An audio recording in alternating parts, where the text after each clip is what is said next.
Bonjour, bonsoir. Merci d'être là. C'est vraiment très chouette. On est très heureux de vous accueillir. Alors, bienvenue à notre 6e édition. C'est bien ça, Nathalie? 6e édition des Cinéastes racontent. Alors, merci à la Cinémathèque. Merci Marie-Christine de nous accueillir. Je me présente, je suis Colette Loumel, productrice à l'ONF, au programme français de l'Office national du film. Et on est accompagné de Kim Obonsawin. Comme dit Charlotte, ton nom est écrit sur le tableau. Alors, les cinéastes racontent, c'est une invitation toute simple, en fait. C'est une discussion, c'est un échange entre nous, entre Kim, moi, vous, la salle, pour rentrer dans la tête du cinéaste ou de la cinéaste. Aujourd'hui, c'est Kim qui se prête au jeu pour essayer de comprendre son processus créatif, comment elle travaille, comment elle aborde son travail. On essaye de rentrer sous le capot et puis de vous intéresser à ce merveilleux métier qui est de faire des films documentaires. Alors, merci de te prêter au jeu, Kim. C'est vraiment super le fun. Merci à vous. Ça m'émeut toujours de voir qu'il y a des gens qui se déplacent pour venir m'entendre parler. Oui, tantôt, elle dit, j'ai tellement fait ça, peut-être qu'ils sont tannés de m'entendre, mais je pense pas. Je pense que... Alors, Kim, quelques mots sur toi avant qu'on fonce et qu'on présente des extraits de tes films. Alors, tu es d'origine abénaquise. Tu as vraiment plusieurs films à ton actif. Le dernier étant, qui a fait vraiment beaucoup parler de lui, Ce silence qui tue, où tu rentrais vraiment dans la cruelle réalité des femmes autochtones disparues et assassinées. Tu travailles à la réalisation de beaucoup de projets en ce moment, des longs-métrages documentaires, dont un sur la justice autochtone, un autre qui propose un portrait de la grande et magnifique Joséphine Bacon, qui nous fait l'honneur d'être présente dans la salle. Bonjour à toi, Joséphine. C'est vraiment super que tu sois là. Ça vient de mettre une ambiance magnifique.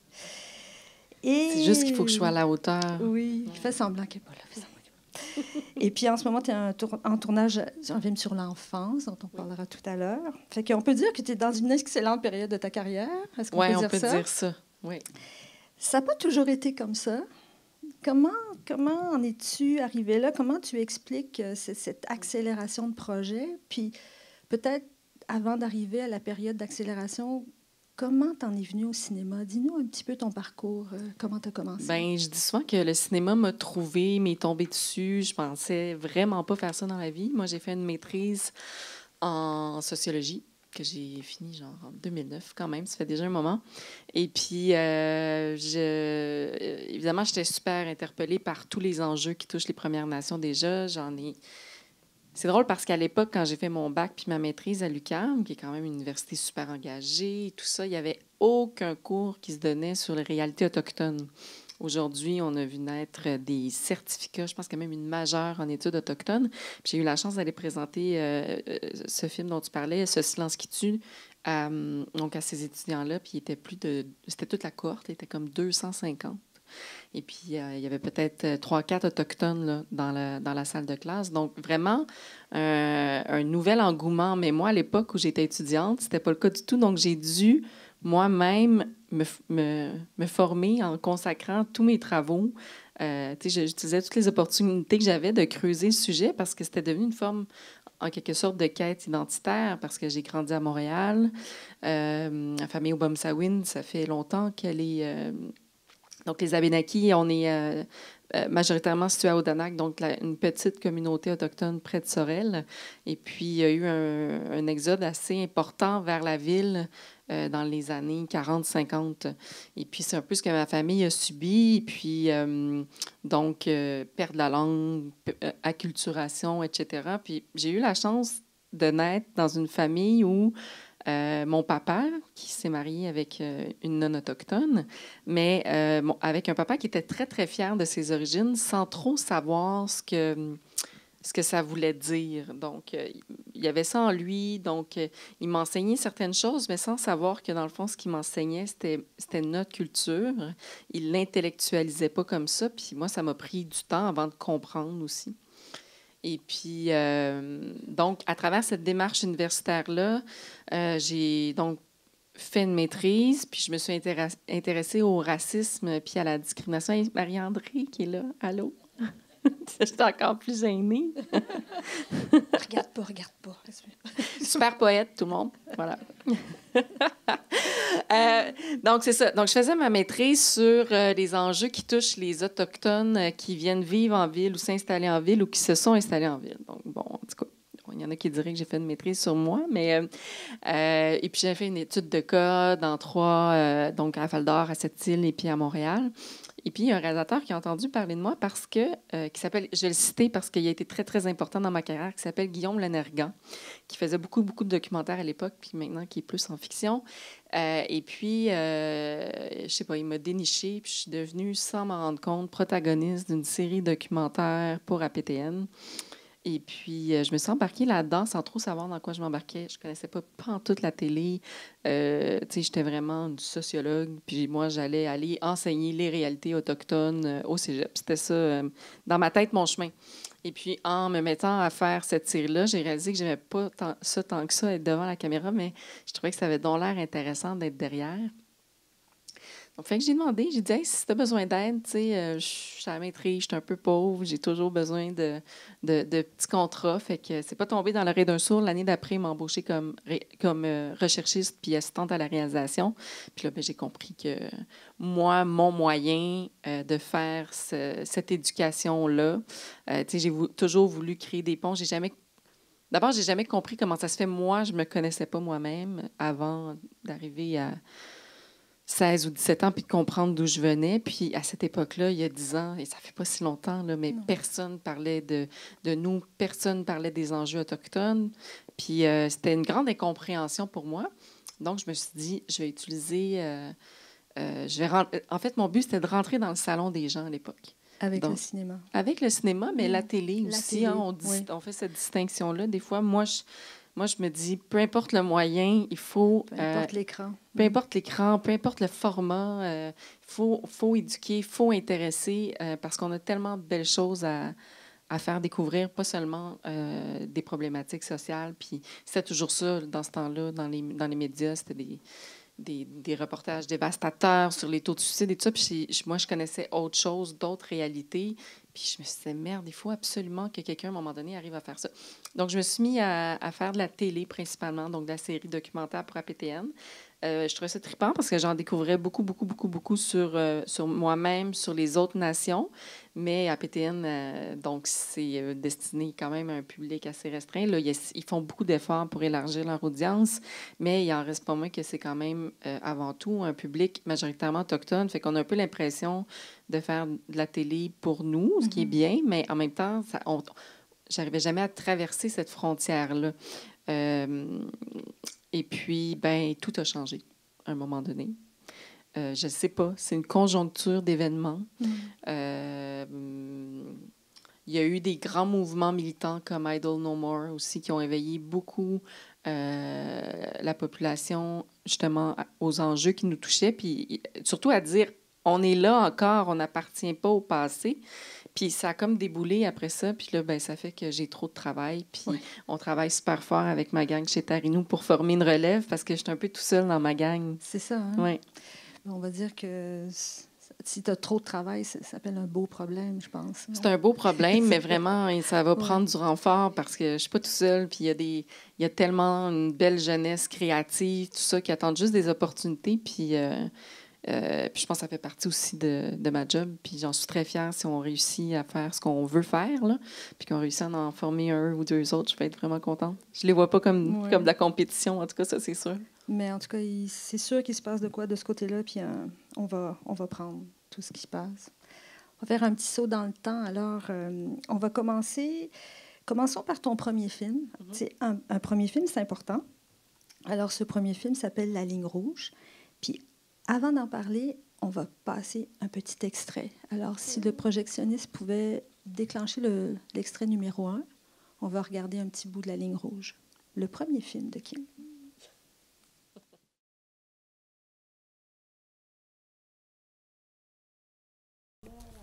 Ouais, matin, j'étais vraiment content de m'en venir ici, puis surtout avec toute ma famille. Tout ensemble, toute la famille, la dernière fois qu'on est venu, ça fait 8 ans. Si je peux venir aujourd'hui ici, c'est parce que la saison de hockey est finie.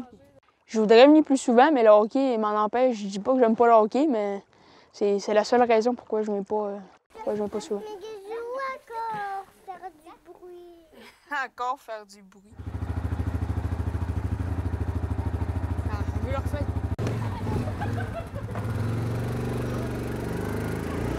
Ma saison de hockey, ça a vraiment bien été. C'est une très belle saison. Sauf à la Coupe d'Outre, ça a mal été. On était trop confiants pour moi. Dans le fond, on était l'équipe à battre dans la ligue. Puis on s'est fait battre 3 fois, puis on a été sortis. Ben, dans mon équipe de cette année, il y en a 14 qui vont monter Bantam. Puis moi, je crois qu'il y aura juste seulement 6 joueurs qui vont jouer le Bantam 2A. Ça va être difficile pour moi de faire ma place. Pour moi, c'est important de faire le Bantam 2A parce que c'est le plus haut calibre de la région. C'est ça qui va me permettre d'aller loin dans le hockey. Puis aussi, c'est le fait de vivre des belles expériences de hockey. D'ailleurs, bien. Illusion se brocher.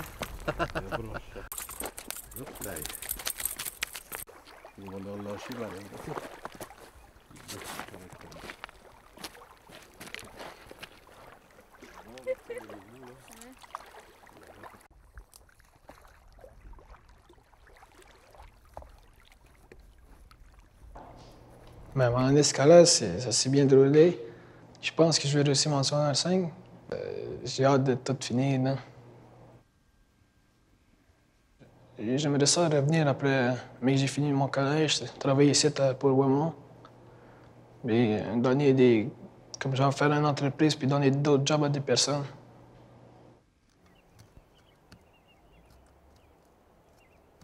Le hockey, c'est fini pour cet été, là, mais c'est bien amusé toute la saison. Pour moi, si je veux réintégrer la culture après ça.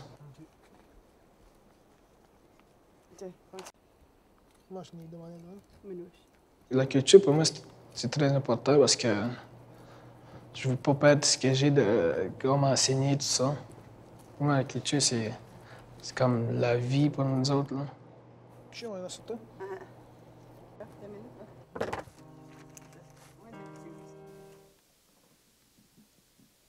Ça faisait longtemps que Je te voyais réagir. Non, mais c'est parce que Oui. le pauvre, c'est parce qu'il y avait une extinction de voix. Il parle pas toujours comme ça, Frédéric, mais c'est la Oui. dernière journée de tournage, il n'y avait C'est plus ça, de voix. hein? Oui. Un Juste vous dire, Oui. Miguizou, Oui. en passant, il mesure aujourd'hui 6 pieds 2, puis Oui. il joue dans la Ligue junior majeure, c'était son rêve. Donc, oui, c'est ça. Pas Il y aurait une pire, suite hein? à faire. Oui. Un premier film, c'est important. C'est qu'est-ce qu'on retient d'un premier film qu'on va développer par la suite dans les suivants, tu penses? D'abord, situe-nous un petit peu où ça a été tourné, quelle communauté, pour juste donner le contexte aux gens. Puis... En fait, la ligne rouge, tu sais, quand je disais que je voulais rentrer dans le salon des gens, d'abord, jusqu'à l'échange de Piquet-Souben, j'étais vraiment une fan du Canadien. Puis j'écoutais beaucoup, beaucoup le hockey. Puis depuis que je suis toute petite, c'était un moment privilégié que je partageais avec mon papa. Et puis, il y a un des premiers constats que tu fais quand tu te mets à te promener dans les communautés, c'est à quel point le hockey, c'est fondamental. À un point où, des fois, c'en est triste parce qu'il n'y a rien d'autre. Il n'y a rien pour ceux qui voudraient faire de l'art dramatique ou de la musique, ou en tout cas si peu d'initiatives. Mais le hockey, c'est comme une autre forme de religion. Et puis, ça a quelque chose de beau parce que ça raccroche les jeunes souvent à quelque chose de concret. Compter un but, c'est très concret, rapidement. Ça fait du bien à l'estime de soi. Puis on sait que nos jeunes ont malheureusement pas toujours une très grande estime d'eux-mêmes pour 1001 raisons. Donc, quand j'ai choisi de faire ce film-là, je me suis dit, je vais faire un film sur le hockey. D'abord, j'aime le hockey.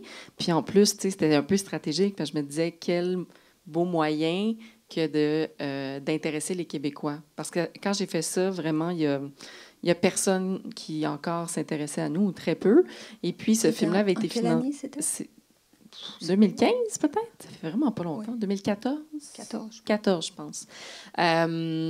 Et puis, là, j'avais reçu une bourse pour mon premier film qui était partagé par Canal D puis APTN. Donc, je me suis dit, Canal D, enfin, une chaîne qui va aller rejoindre un public vraiment pas autochtone, là, vraiment, là, monsieur, madame, tout le monde.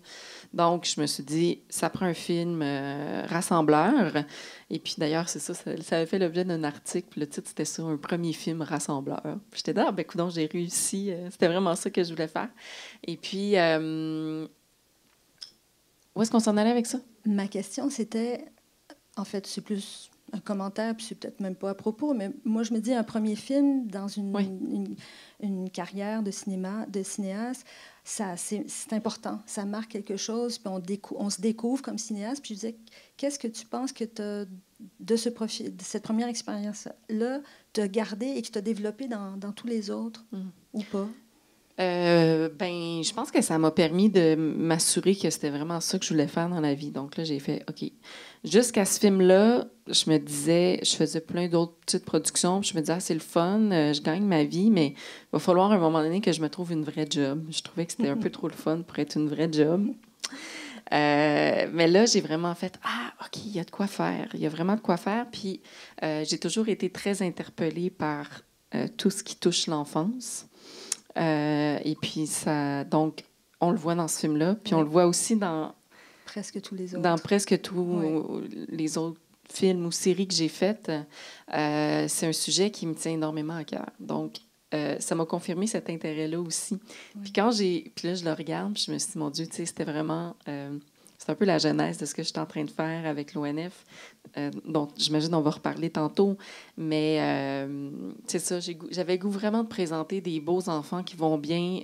Je suis un petit peu tannée qu'on fasse un portrait très sombre de la jeunesse autochtone. C'est vrai qu'il n'y a pas tout là, qui va bien, il y en a des problèmes, mais de façon générale, je trouve qu'il y a tellement de liberté chez nos enfants. Il y a une façon de penser, de créer, d'être qui est différente puis qui mériterait d'être vraiment connue. Et puis, donc, je le faisais aussi un petit peu pour eux, pour qu'ils se voient à l'écran aussi. On les porte si peu à l'écran. De plus en plus, on est chanceux parce qu'on a des super cinéastes comme Myriam Véro et d'autres. Sonia Bonspil aussi, qui l'a fait avec son dernier film, qui vont justement porter à l'écran plein de nouveaux acteurs autochtones. Donc là, il y a un beau bassin qui est en train de se créer. Mais à l'époque, il n'y avait vraiment personne. Donc, Mais c'est vrai que l'enfance, si on regarde, vous allez voir, on va passer à travers 4 films, puis il y a vraiment ton intérêt pour la jeunesse, l'enfance, les adolescents, c'est vraiment présent. Je dirais même dans Ce silence qui tue, parce que tu ouvres le film avec le portrait d'une adolescente de 12 ans. Donc, voilà, c'est l'enfant, je pense, qui était déjà là. Puis juste voir ta réaction, tout de suite, ton corps a réagi quand le petit garçon s'est mis à je parler. Les aime beaucoup. Ouais. C'est ça. Ouais. Ça me faisait drôle de voir tout petit, parce que là, je le vois. C'est ça. Je me demandais, tu sais, comment tu travailles avec les communautés? C'est-à-dire que le fait que tu sois d'origine abénaquise, que c'est tes gens, ta culture... ta quête identitaire que tu fais en même temps en allant à leur rencontre, ta façon de travailler quand tu débarques sur le terrain, comment, par exemple, tu as choisi ce jeune-là, c'est quoi tes méthodes? C'est un peu froid comme mot, là, mais... Non, mais tu as raison, parce qu'on en parle beaucoup aujourd'hui. Hein, il y a toutes sortes de... On ne peut plus rentrer dans les communautés avec une caméra sans faire plein de démarches préalables, tout ça. Mais c'est nouveau pour moi aussi, ça. Ah tiens. Parce que quand j'ai commencé, je me répète, mais il n'y en avait pas tant que ça, là, des productions dans les communautés. Fait que je rentrais là, puis je rencontrais du monde. Puis je suis allée assister à un tournoi de hockey, puis j'allais de bouche à oreille. On me disait, ouais, ces familles-là là, sont vraiment cool, les jeunes, ils vont bien, puis ils ont de l'avenir. Fait que j'ai rencontré toutes sortes de familles, puis là, j'en ai choisi 3, puis ça a fait le film, tu sais. Puis ça a été comme ça. J'avais même pas averti le conseil de bande à l'époque. Ou je sais pas, peut-être la productrice l'avait faite.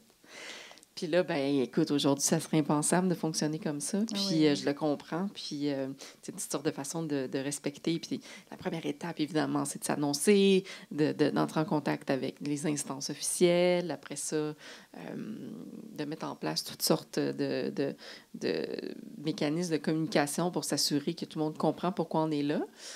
Puis même, en tant qu'Autochtone, j'ai des accès peut-être plus facilement, mais je ne suis pas J'ai pas de passe-droit, là. Il faut que je passe à travers le même processus que les autres. Puis pour moi, c'est super important, de toute façon, respectueux. Puis on commence tous à s'adapter à ça. Puis on dit souvent... on est allé récemment pour travailler sur un autre projet dans la communauté CRI de Wapmax2, que vous allez voir dans le film, si vous restez pour la projection. On a tissé des liens très forts avec la communauté, en commençant avec le film que vous allez voir. Avec une famille tout particulièrement, puis on se dit tout le temps, on veut faire des projections dans les communautés, mais vous savez, en documentaire, à un moment donné, on n'a pas des moyens infinis, puis là, on finit la production, il faut tout de suite embarquer dans une autre production, puis là, ben, on n'a pas, disons, l'équipe derrière comme vous avez, par exemple, à l'ONF, puis ben, Super Andréane nous a organisé une belle projection à Wapmax2, puis c'était un geste pour nous, un effort de redonner à la communauté ce qu'on est allé chercher là-bas. T'sais. Après, il n'y a pas tant de monde qui sont venus, mais ça, c'est une autre histoire. Mais je pense que c'est d'être respectueux, d'être là à toutes les étapes, puis surtout de leur donner la chance de se revoir, puis de voyager dans les communautés, parce qu'il n'y en a pas de cinéma là-bas. Fait que c'est important d'avoir, c'est pas l'approbation, mais c'est que le pacte doit être clair entre toi et les gens qui travaillent sur le film avec toi. Puis, est-ce que à ce moment-là, quand on dit, bon, aller sur les communautés, sur le terrain, demander les approbations, tout ça, c'est évidemment que c'est hyper important, mais c'est un peu technique. Je me demandais par rapport à, comment tu expliques ton film? Tu sais, ce que moi j'appelle le pacte là, entre le réalisateur et le film qui est en train de se faire. Parce que veut pas, même si on prend toutes les précautions, on a quand même, nous, le savoir et un petit peu plus de pouvoir dans ce qu'on est en train de faire. Et donc, est-ce que tu expliques ton film? Est-ce que c'est quoi? Bien, ça, j'ai beaucoup grandi depuis La Ligne Rouge par rapport à ça, parce que à La Ligne Rouge, j'ai dit, ben on fait un film sur le hockey, ça vous tente-tu? Puis ils ont dit oui, puis on a fait un film. Puis après, ils se sont vus, puis ils étaient contents, c'était correct. C'est un film pas très dangereux, dans le sens où il n'y a rien, on parle juste en bien, puis il y a peu de choses sensibles. Mais quand j'ai travaillé sur Ce silence qui tue, là, c'était pas la même ball game. Il a vraiment fallu qu'on s'assoie avec les protagonistes. Donc, je rappelle que c'était le film sur les femmes autochtones assassinées disparues. Et puis, donc, on a travaillé avec des gens très, très fragilisés.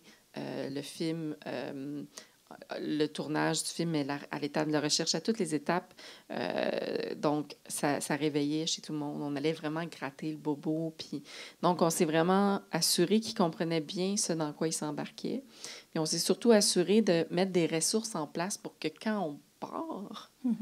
de Lac-Simon, par exemple, où j'avais une famille là-bas, ben, que leur travailleur social était au courant de notre démarche. Fait qu'on avait pris un temps aussi avec le travailleur social pour discuter de ce qui s'était dit et puis de s'assurer qu'il y ait un suivi. Tu sais, j'ai bien beau le faire, moi, par après, appeler et être sur Facebook, mais je ne suis pas là s'il y a une crise. Puis c'est arrivé, d'ailleurs, avec justement ce couple-là de Lac-Simon qui, après avoir vu le film, voulait absolument que je retire le film, puis que je les enlève du film. Puis pourtant, en tout cas, ils ont...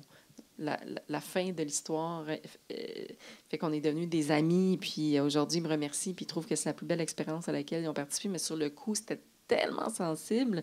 Donc, c'est de traiter vraiment ces gens-là qui se confient, puis qui me permet de faire un film. Mais je dis toujours que mon but, c'est de donner de la voix à des gens qui n'en ont pas, mais c'est aussi mon travail puis mon gagne-pain. Donc, je dois être extrêmement respectueuse puis soucieuse aussi de ce qu'eux, en échange, me donnent. Donc, j'essaie de le faire le mieux possible, mais... On va passer un extrait au silence qui tue, puis on va continuer là-dessus. Fait que pour le projectionniste, c'est l'extrait numéro 3. J'essaie de voir si tu me suis puis que tu es focus. C'est pas le 2, c'est le 3.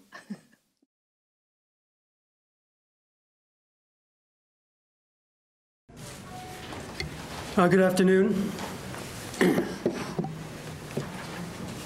Tina Fontaine was reported missing on August 9th, 2014.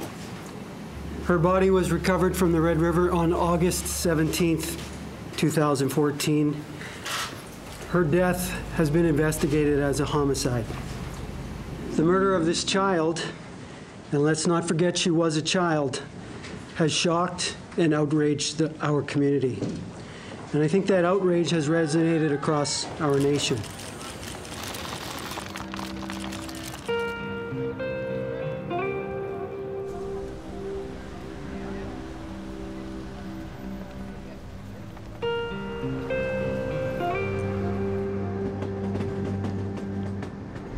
So this is the area where Tina Fontaine's body was found. And literally, Tina was put in a garbage bag. I mean, that's how far it goes, that literally, there, you know, that somebody would think that this beautiful young child who had her whole life was nothing more than garbage. I mean, that's the level of hatred that some individuals have towards Indigenous women and girls. You're so enraged for the way that, you know, generations of Indigenous women and girls have been treated.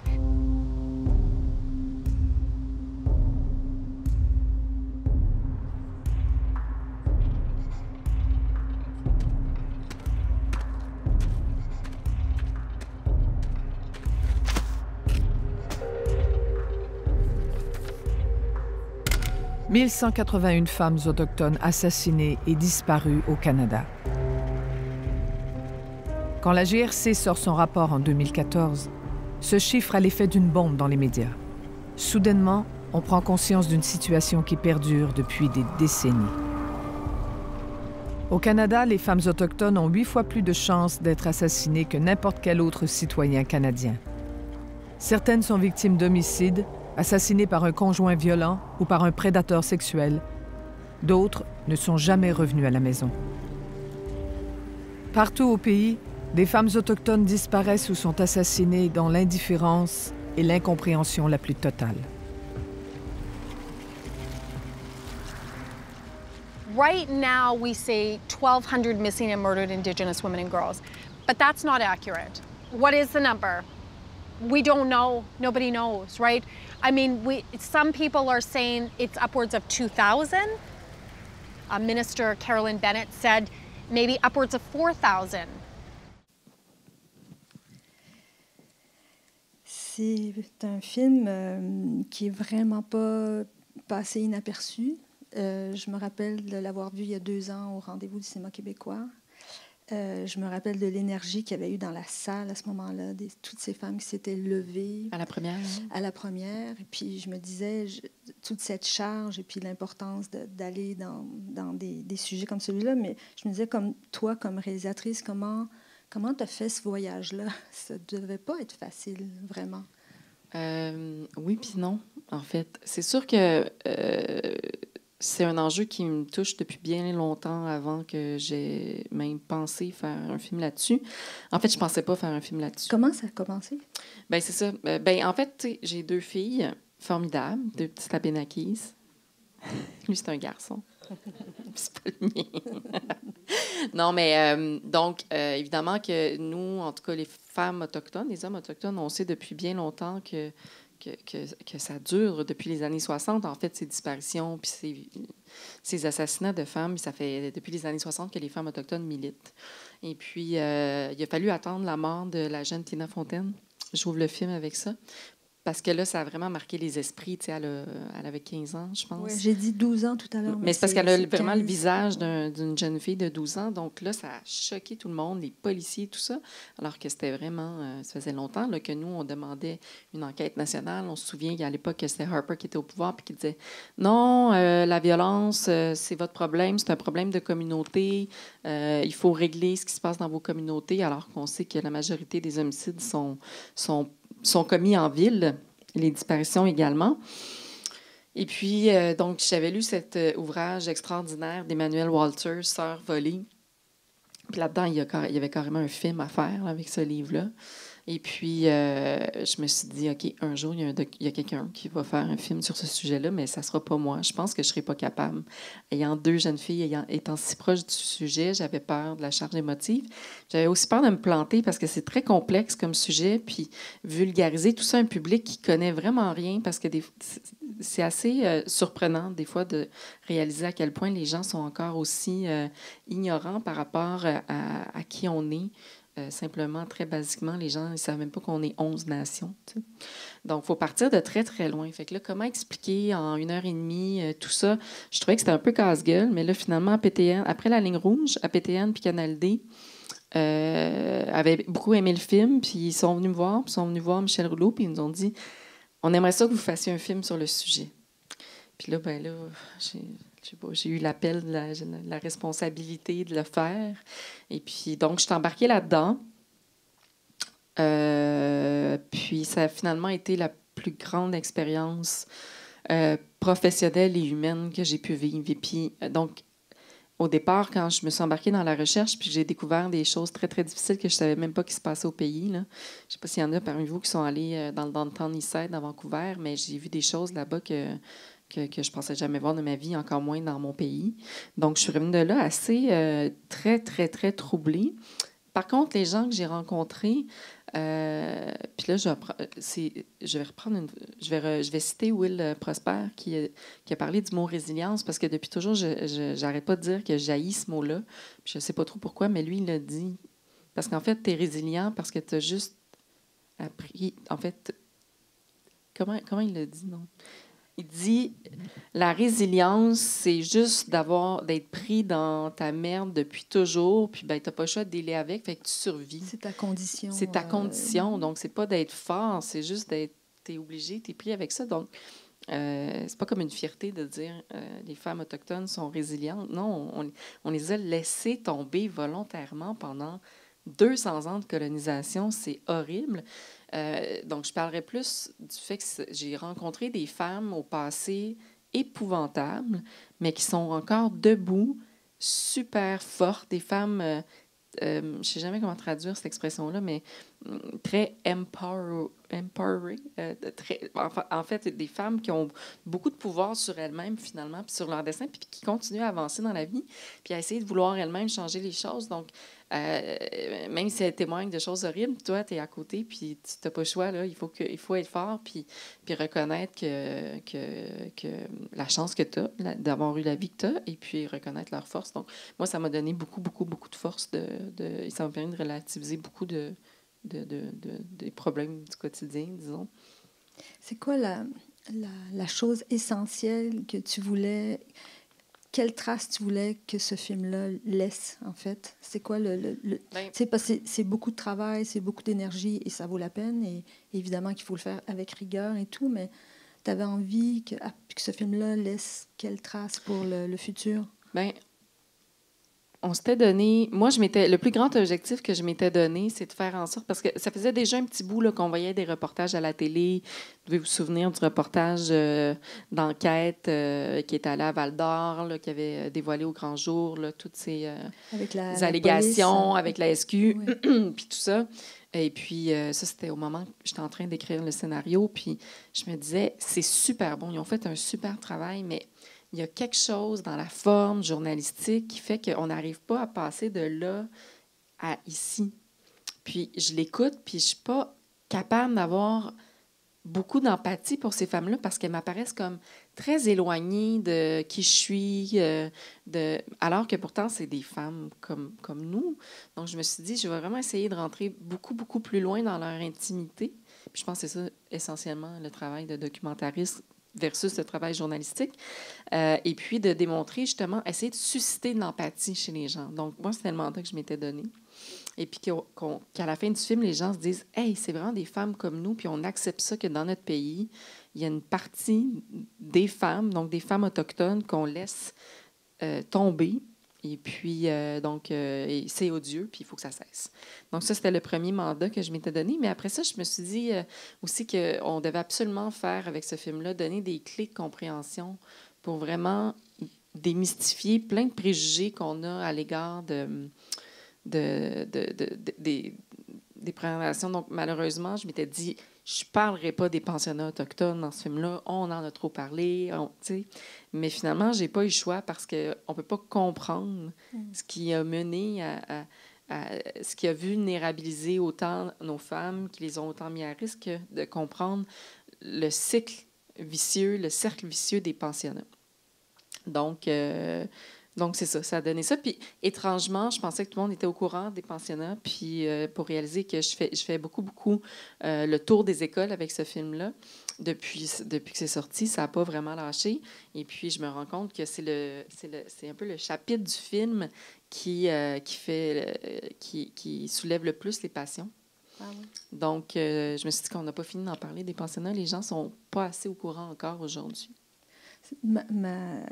Tu touches à mon questionnement, c'était comment tu as vécu la réaction du public avec ce film-là, parce que tu le dis, tu t'es promené beaucoup. Est-ce que tu as été étonné de la façon de... Est-ce qu'il y a eu des surprises dans les réactions du public dont tu as été témoin quand tu présentais le film puis que tu recevais les questions? Je pense que la plus grande surprise, ça a été la quantité de gens qui se sentent coupables après avoir vu le film d'être blancs. Puis là, je me dis, mais non. Puis là, j'essaie de rectifier ça. Il ne faut pas se sentir coupable d'être blanc, puis c'était pas ça l'objectif. Puis je fais bien attention dans le film aussi de pas pointer du doigt les citoyens. Je veux dire, c'est un problème de société, c'est structurel et tout ça. Donc ça m'a fait sourire un petit peu. Mais au-delà de ça, c'est chaque fois qu'on projette le film, c'est comment ça se fait que le film n'est pas vu tant que ça. Puis là, moi, je me dis, je trouve qu'il est quand même pas pire vu. Tu sais, il y a eu beaucoup... il a circulé énormément, il circule encore, il est dans les bibliothèques des écoles, tout ça. Donc, c'est au-delà de l'espérance qu'on peut avoir pour à peu près n'importe quel documentaire. Mais c'est cette urgence que les gens ont de dire, il faut absolument que tout le monde voit ce film-là. Qu'est-ce que je peux faire pour que tout le monde voit ce film-là? Donc, je pense que c'est un film nécessaire. C'est pas un film parfait. C'est un film où on raconte beaucoup, où on explique beaucoup de choses. Oh! Qu'est-ce qui se passe, ma chouette? Oh! Tout d'un coup. On dirait qu'elle s'est pincée. Oh, mon petit chat. Elle est quand même avec son grand frère, alors. C'est la vie. On la fait pas trop. Ça va, Charlotte? Ça va? C'est bien. Elisabeth. C'est vrai, excuse-moi, Elisabeth, pour aujourd'hui. Donc, c'est ça. Puis ça, je trouve que c'est beau. Que les gens sentent l'urgence d'en parler. Donc, je pense que ça va avoir réussi. Je pense que le film va avoir eu un réel impact social. Puis je pense que là, ça me fait vraiment chaud au cœur parce que c'est ce que je veux faire avec mon cinéma, tu sais. Cher Kim, je pense que là, ça serait le fun d'enchaîner avec ce qu'on prépare, nous autres, en ce moment. Ce qui serait sympathique, c'est de passer... On a-tu un extrait? Oui! Ben là! Qu'elle n'a même pas vu, elle. Alors, pour vous situer, on travaille en ce moment à l'ONF, au studio documentaire, sur un film avec Kim depuis 1 an. Plus que ça, peut-être. Ça fait genre 1 an qu'on a commencé à tourner, là, mais tu sais, voilà, si on compte le les tournage étapes a d'avant, commencé d'1 an et... j'ai eu une Kim Obonsawin qui a débarqué à l'ONF, puis ça faisait longtemps qu'on se disait à l'ONF comment ça se fait qu'on n'a jamais travaillé avec elle. Et c'est vraiment la suggestion de Michel Bélanger qui est assise là, qui m'a dit, Colette, appelle-la. C'est comme, je l'ai rencontrée, c'est une femme formidable, elle fait des choses formidables, elle est engagée. Et puis, ben voilà, j'ai fait le coup de fil, puis on a fait cette discussion, puis... Et Kim est arrivé avec une idée qui était peut-être plus un instinct, en fait, une intuition, et tu reviens à l'enfance, et puis tu es passé par l'enfance, même dans Ce silence qui tue, et même dans du Théogan Electro, le film que vous allez voir après, vous allez voir, c'est la jeunesse encore, l'avenir, la jeunesse. Et là, avec ce film-là, on dirait que c'est vraiment le focus, c'est de faire un film où on donne la parole aux enfants. Et on a réussi à monter, mais c'est très ingrat pour son film parce que c'est vraiment des petits bouts de tournage, mais on vous fait personne n'a vu ça, fait qu'on vous fait ce petit cadeau-là. C'est vraiment un petit aperçu, mais on vous le projette. Alors, le 4e extrait, s'il vous plaît.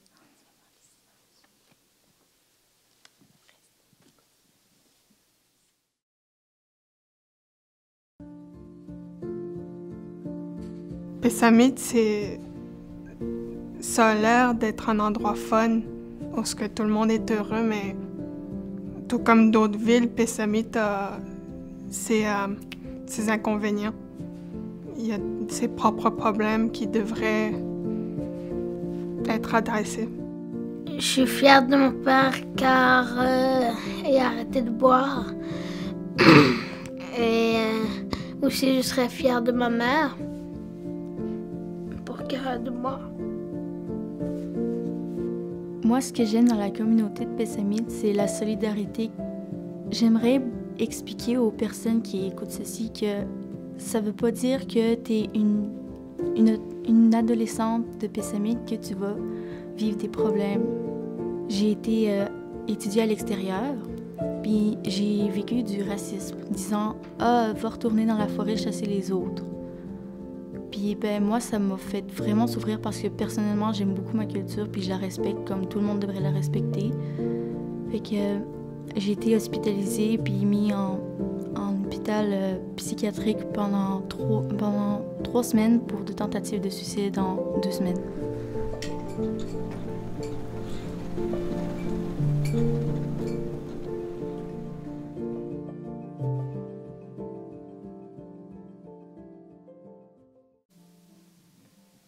Merci, c'est un beau cadeau. Alors, explique-nous, raconte-nous. Ça fait drôle. Je pense que ça va marcher. On vit ça live avec vous autres. Ben, moi aussi, je pense que ça va marcher parce que moi, je vois une continuité, puis je vois un moment où tu as envie de te poser puis d'être complètement focus sur quelque chose que tu portes ici. Et puis voilà, peut-être juste partager avec l'auditoire. Où est-ce que tu en es? Qu'est-ce qui te reste à tourner? C'est comme je me paye ton vraiment rêve de ce film-là. Je veux vraiment remercier l'ONF parce que je me paye vraiment un trip avec ce film-là. Puis je suis pas sûre que j'aurais pu le faire ailleurs qu'avec vous autres parce que on a des belles conditions quand même. On a beaucoup de jours de tournage, beaucoup de semaines de montage. Puis quand on travaille avec des jeunes, il faut prendre notre temps. C'est pas toujours bon. Il y a des journées de tournage que tu te dis, bon, ben aujourd'hui... J'ai pas fait beaucoup de minutes. Mais de façon... C'est pas ça que je veux dire, c'est pas ça l'essentiel. Ce que je veux dire, c'est que pour moi, ce film-là, ça part vraiment d'un cri du cœur. Puis d'abord et avant tout, je le fais pour eux autres. Je veux leur donner la parole. On aperçoit des adultes dans le film, mais jamais aucun adulte ne va prendre la parole dans le film. Puis ça, pour moi, c'était vraiment important. Que les jeunes parlent parce qu'ils ont beaucoup de choses à dire, sont extrêmement lucides sur leur réalité. Là, vous avez montré des extraits quand même tough, mais c'est un film où on voit beaucoup de lumière. Puis j'avais le goût, je suis tannée que nos jeunes se trouvent pas beaux, pas bons, qui pensent qu'ils n'ont pas d'avenir. Je suis vraiment... c'est ça que j'ai ici. Et puis, donc, je le fais pour eux, pour leur prouver qu'ils sont extraordinaires, puis qu'ils sont vraiment la solution à ce qui nous attend comme premier peuple. Puis plus largement, à ce qui nous attend comme société de façon générale, qui est en quête de sens, qui vit une crise écologique.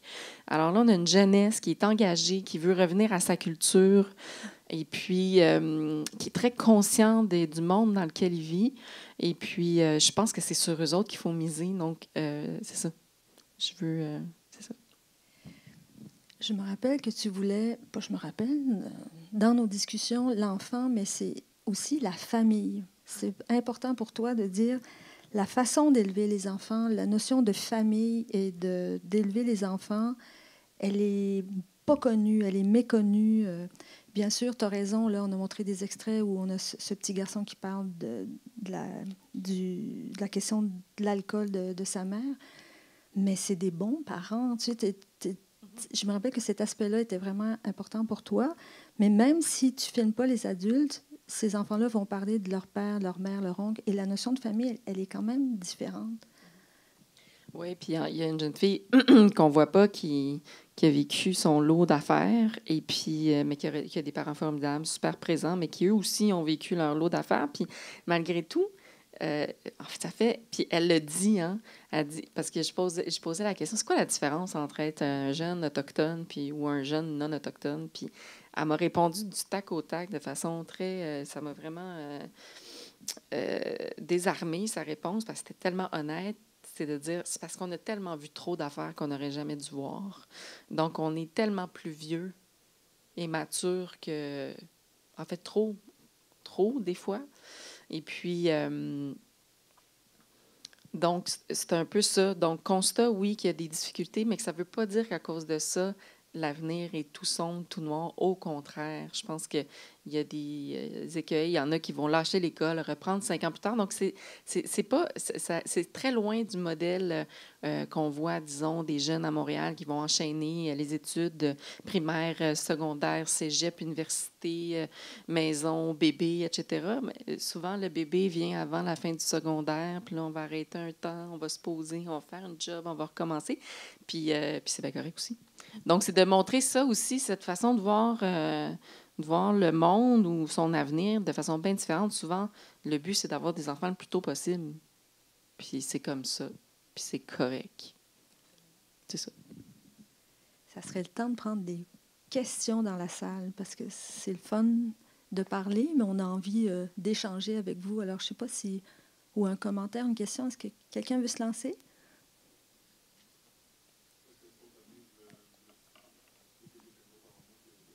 Non. Je vais mettre mes lunettes pour pouvoir vous voir. Ah, OK. La dernière fois, j'étais allé voir une présentation de 8 petits documentaires. Puis la personne nous disait que tu travaillais sur un projet par rapport à la représentation de la visibilité, par rapport à l'éducation d'une perspective autochtone. Est-ce qu'il y a des corrélations avec les films que tu fais? Je ne suis pas sûre de savoir de quel projet tu parles, en fait. Par rapport à l'histoire, comment c'est présenté dans les écoles? Oui. Est-ce que tu en parles dans des projets de films qui s'en viennent ou est-ce que ça prend ton temps? Est-ce qu'il y a un qui influence l'autre? Bien là, en ce moment, chez Tarinou, on travaille à un super gros projet transmédia dont l'ONF, auquel l'ONF va collaborer, mais c'est assez embryonnaire. Là. Ça s'appelle... Mais c'est embryonnaire. On a vraiment entamé beaucoup le développement. Là. Mais c'est un gros projet qui s'appelle « Laissez-nous raconter ». Puis le but, c'est justement ça, c'est de proposer une vision décolonisée de l'histoire des 11 premiers peuples au Québec. Et puis, donc, ça va prendre différentes formes, séries documentaires, volets numériques interactifs. On a des projets de partenariat avec le Planétarium. On est en production d'un podcast en ce moment. C'est pour ça que la gang de Tarinou n'est pas toute là. Puis Marie-André est ici. Puis, fait que ça bouge beaucoup à ce niveau-là. Puis ça part d'un rêve de notre producteur, Réginald Volant, qui est décédé l'année passée, puis qui portait ce rêve-là depuis longtemps, qui était justement, encore une fois, comme je le fais avec les enfants, mais là, c'est de laisser les gens raconter leur propre histoire de leur point de vue. Et puis, ça va être vraiment beau. Ça, je peux vous garantir. Je ne sais pas si c'est ça à quoi tu fais référence, mais c'est la seule chose qui me vient en tête. On est en train de s'organiser. Fait que là, il va y avoir une annonce à un moment donné, médiatique, une page Facebook qui va apparaître, un site web, mais on est aux premières étapes. Là, on est en train d'abattre le gros du travail de développement. Mais dans l'année qui vient, là, vous devriez en entendre parler, c'est sûr. Une autre question? Oui? Le micro arrive. Merci. Moi, j'aimerais que vous nous parliez un peu de la cinématographie des films. Parce que juste sur les extraits qu'on a vus, c'est très différent d'un film à l'autre. Et j'aimerais savoir qu'est-ce qui motive vos choix allant d'un film à l'autre, en fait. Bien, comme je disais au départ, moi, mon but, c'était vraiment, je me suis dit, peu importe la forme, je veux être là, je veux utiliser la caméra, rentrer dans le salon des gens. Donc, souvent, on fait cette distinction-là entre cinéma, télé, tout ça. Le cinéma regarde la télé de haut. Moi, je trouve que c'est juste, dans mon cas, puisque mon combat à moi, c'est de faire reconnaître les réalités autochtones, c'est pas... des fois, j'ai plus de succès avec un film qui a un caractère, disons, plus télé. Disons, Ce silence qui tue n'est pas remarqué pour sa cinématographie. Ça aurait pu être vraiment mieux. Mais on avait tellement d'autres défis que, malgré tout, le film a eu un très, très grand impact parce qu'il est passé à la télé et puis par son caractère peut-être plus didactique dans sa forme, a réussi à rejoindre un public très, très large. Puis on n'a pas fait tant de festivals. Donc, peut-être que le prestige a l'air moins là, mais moi, dans mon cœur puis dans ma tête, je sais que j'ai fait ma job. Après, là, j'ai la chance de faire 2 films beaucoup plus cinématographiques, puis on n'a pas vu d'extrait du film que j'ai eu la chance de réaliser avec ou en tout cas sur l'œuvre de Joséphine. Je fais attention à comment je prononce les mots, là. Mais donc, on est en montage pour son film, donc c'est pour ça qu'il n'y a rien de prêt.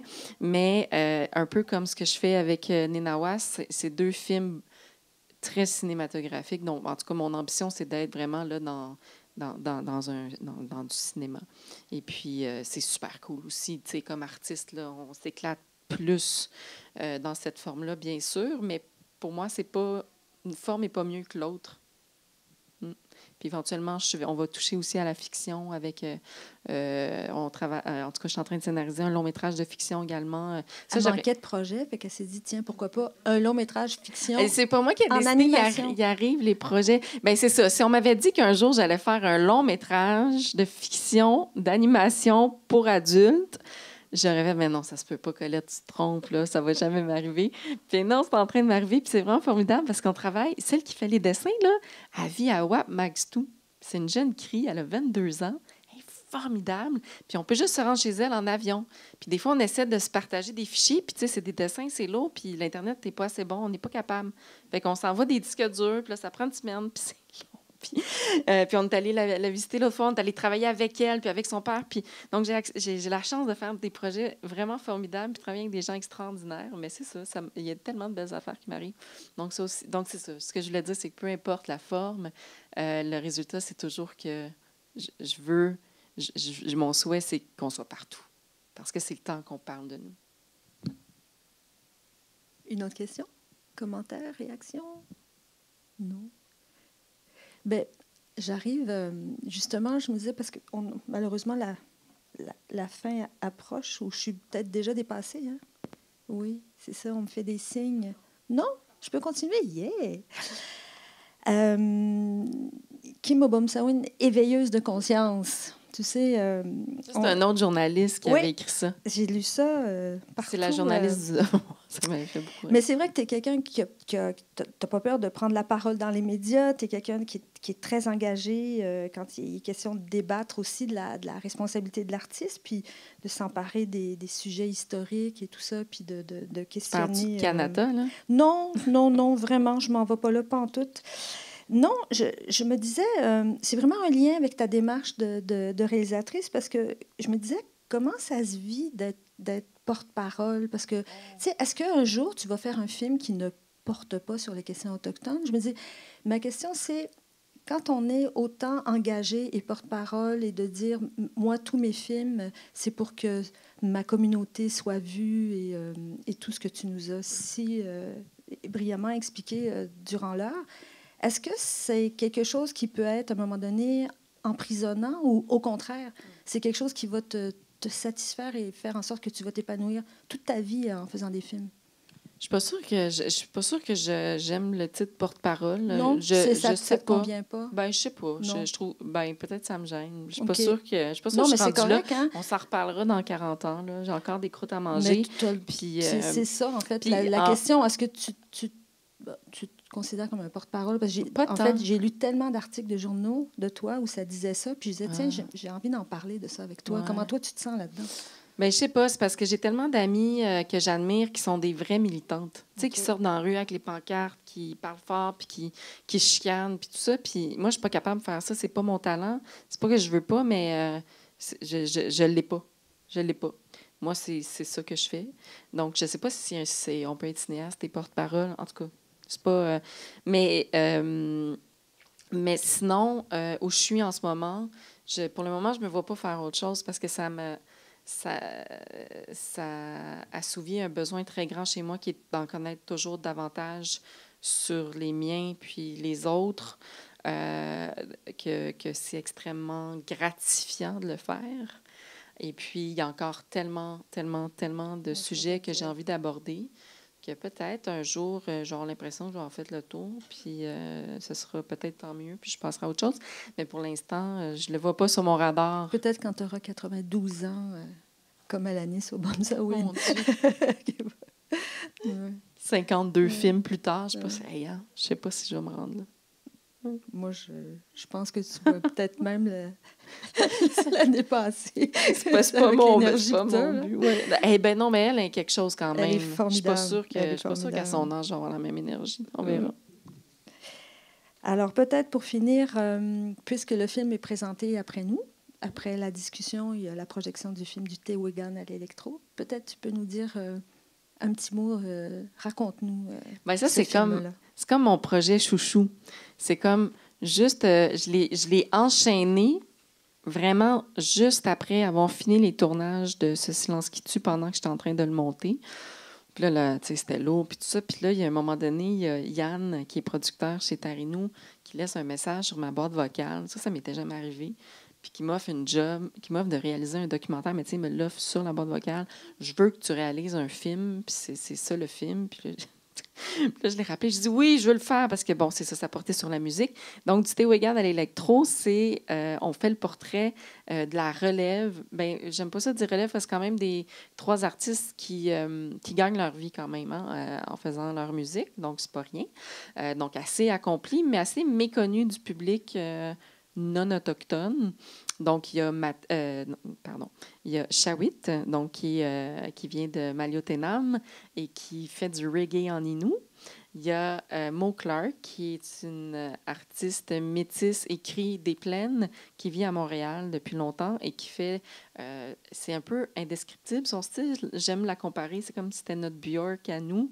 Elle fait beaucoup de spoken word avec un peu d'électro, un peu de folk. Donc, vous allez la découvrir. Elle est vraiment formidable, super articulée.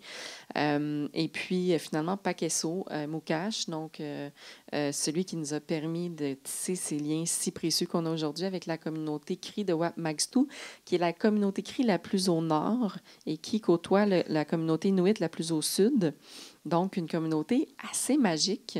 Vraiment, tout le monde qui va là-bas. Il y a vraiment quelque chose de très spécial avec cette communauté-là. Puis, depuis ce temps-là, on n'arrête pas de retourner là-bas. Mais je dis que c'est mon projet chouchou parce que ça m'a permis aussi de faire la rencontre de la gang de chez Tarinou. Et puis, je suis vraiment tombée en amour avec ces beaux humains-là. Puis, on a, je pense, un record du monde. On a...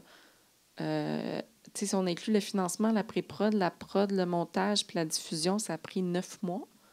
Pour faire le film? Oui, tu sais, d'habitude, ça prend comme 3 ans faire un film. Là, on l'a fait en 9 mois, puis tout a bien été. Tu sais, il n'y en a pas eu comme de problème ou si peu. Peut-être non, hein?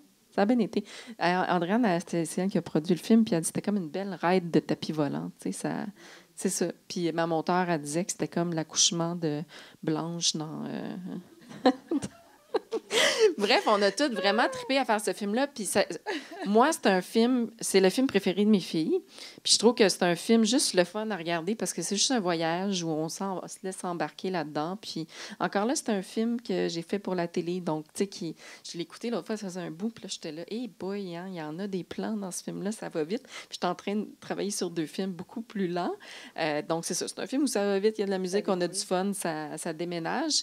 Mais ça fait du bien après Ce silence qui tue. Ça m'a fait un grand bien. Ça a été très thérapeutique pour moi. Dans ma tête, j'avais fait l'erreur. Je pensais que tu avais fait ce film-là avant Ce silence qui tue. Ça s'est vraiment chevauché, les deux films. Ouais. Fait que j'ai un petit extrait qui ne vole pas les punchs pour ceux qui vont rester dans la salle puis qui vont venir voir le film. Alors, si on a encore le temps, Nicole, tu me dis. Donc, c'est l'extrait numéro 2.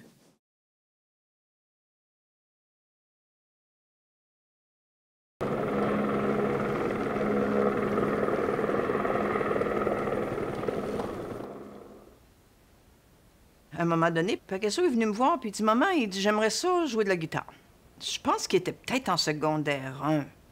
Peut-être. OK. Alors, je suis allée dans mes livres de musique, que j'en ai toujours, des livres de musique, et puis j'ai trouvé les accords majeurs sur la guitare. J'y ai donné ça. Tiens, Pac, c'est les accords majeurs. Pratique-là. 1 heure plus tard, il est venu, il dit « Maman, c'est-tu comme ça? » Il savait tous les accords majeurs déjà sur la guitare. C'est comme ça que c'est parti. Pouf!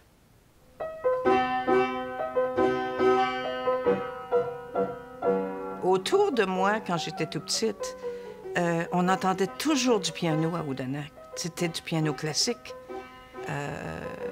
J'ai appris le piano, mais dans ce temps-là, mes parents n'étaient pas riches. Mais la vie m'a emmenée à différentes places. Mais ce que ça m'a donné de connaître la musique, c'est je pense que la musique sauve les vies. Et puis à l'école, quand on a eu le premier suicide, quand c'est arrivé ici à l'école, c'est le temps où j'ai décidé de, il est temps d'amener de la musique dans l'école. Yeah, I just lit the smudge. Have a seat. Ici, on n'a pas de cours de musique, malheureusement. Donc, je compense, je le fais moi-même, puis les jeunes qui viennent, ils viennent. On dépense tellement sur le hockey, puis les sports, puis les musiciens, c'est... Puis c'est ça, pour moi, les jeunes, quand ils viennent puis qu'ils sont vraiment déprimés, là, c'est... As-tu quelqu'un avec qui tu peux aller dans le bois? C'est toujours ça, puis ça fait vraiment une différence.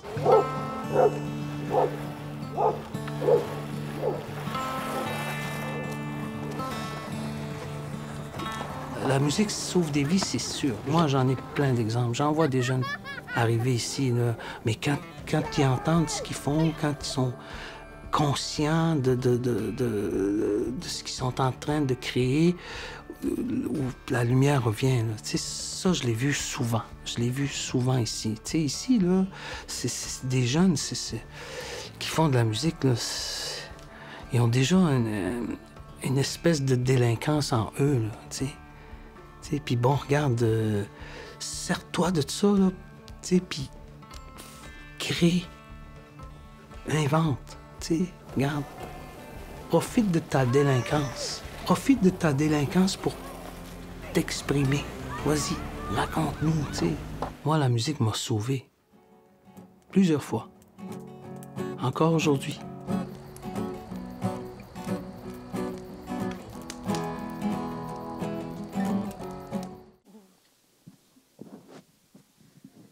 La musique. C'est drôle. Je trouve ça fascinant, les extraits que vous avez choisis. C'est intéressant. Vos choix, on en discutera. Ben oui.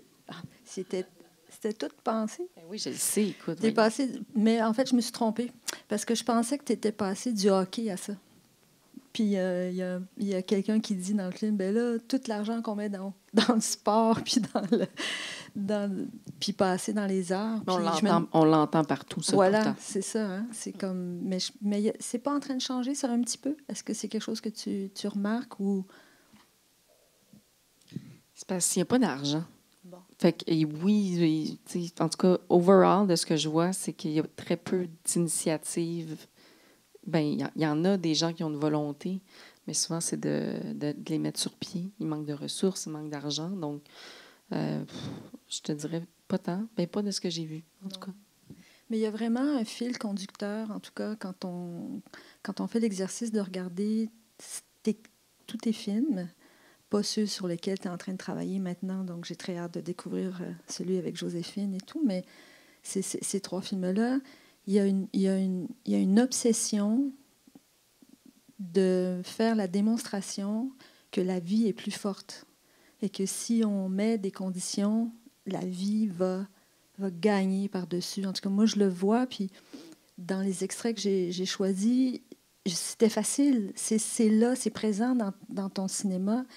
Tu révèles les liens entre la culture, retourner à sa culture, se battre pour la garder, se battre pour vivre, mais sans enlever la réalité qui est difficile. C'est-à-dire que tu ne fais pas de l'angélisme, mais tu révèles des choses extrêmement dures, mais il y a toujours... je montre la réalité, puis il suffit d'aller faire un tour dans les communautés pour réaliser que c'est ça, c'est pas juste noir, puis en fait, c'est pas si noir que ça. On a vraiment du fun la plupart du temps. On joue au bingo, puis on a du fun, puis on rit beaucoup, hein? Puis c'est aussi... Peut-être qu'on pourrait finir sur une anecdote. Tu sais, t'amènes les gens que t'amènent faire des films avec toi, tes équipes techniques, par exemple. Monet, tu m'expliquais comment tu les préparais, puis comment des fois ils avaient des réactions quand ils allaient dans la communauté. Partage des petites choses avec nous, de ça un peu cocasse. Bien, je m'assure, ça, c'est un choix que je fais, de trouver vraiment les bonnes personnes. Je ne partirais pas avec n'importe qui. C'est qui les bonnes personnes? Bien là, c'est connu, là. J'ai vraiment un kick sur... Non, mais pas les noms, mais quel genre? Le profil. Okay. Le profil. Bien, c'est des gens qui ont envie, d'abord, de travailler dans des conditions quand même de promiscuité, là, parce que à Manawan, il y a une auberge maintenant, mais tu sais, on est tout le temps pognés dans un chalet à la gang, tu sais, on se colle. On a dormi dans une tente aussi avec Joséphine, tout collé là, 7 dans une tente, puis on se connaissait pas toutes, tu sais, puis on avait notre petite toilette dans la tente. Puis, fait que, tu sais, ça crée, tu sais, fait qu'il faut être capable, là. On n'est pas exactement dans les conditions actistes ni arc ou... je pense que ça... Je pense que c'est pas en bas de 4 étoiles pour les réalisateurs, les hôtels. En tout cas, je préfère un grief à mon... mais non, mais c'est un détail. Non, ce que je cherche, c'est vraiment des gens qui ont évidemment une ouverture d'esprit, mais une capacité de s'adapter. Puis je le sais tout de suite quand je rencontre une personne, si ça va être un fit avec mes protagonistes. Parce que oui, c'est différent. Mais tu sais, c'est pas toujours des gens, justement, qui questionnent, tu sais, qui sont pas toujours en train de s'étonner de tout. Tu sais, c'est juste monsieur comme ça, tu sais. Puis, viens, Ophélie, viens t'asseoir sur maman. Tu veux-tu? Viens, Ophélie. Ben oui. Viens, Ophélie. Hein? Ben oui, viens-t'en. Ben oui, viens-t'en, il y a de la place. Ben voyons. Qu'est-ce qui s'est passé? Bon. Je suis aussi une maman monoparentale. Fait que, c'est ça. Et voilà. Voilà. Ça va-tu mieux?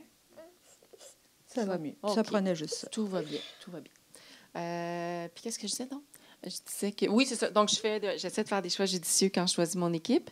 Puis, ben, d'habitude, quand j'en trouve des bons, ben, je les garde longtemps, le plus possible. Puis, à chaque fois, tous les techniciens avec qui j'ai travaillé, presque sans exception, veulent continuer, puis pas parce que c'est moi, mais parce qu'ils se découvrent une passion pour nos communautés. Puis ils font tous aussi comment ça se fait que je connaissais pas ça. Puis ils me remercient de les amener avec eux, découvrir cette réalité-là. Parce que c'est sûr qu'on a un accès privilégié que c'est peut-être pas n'importe qui peut avoir. Mais ouais, c'est des belles rencontres. Puis j'essaie de les amener aussi avec moi le plus souvent possible.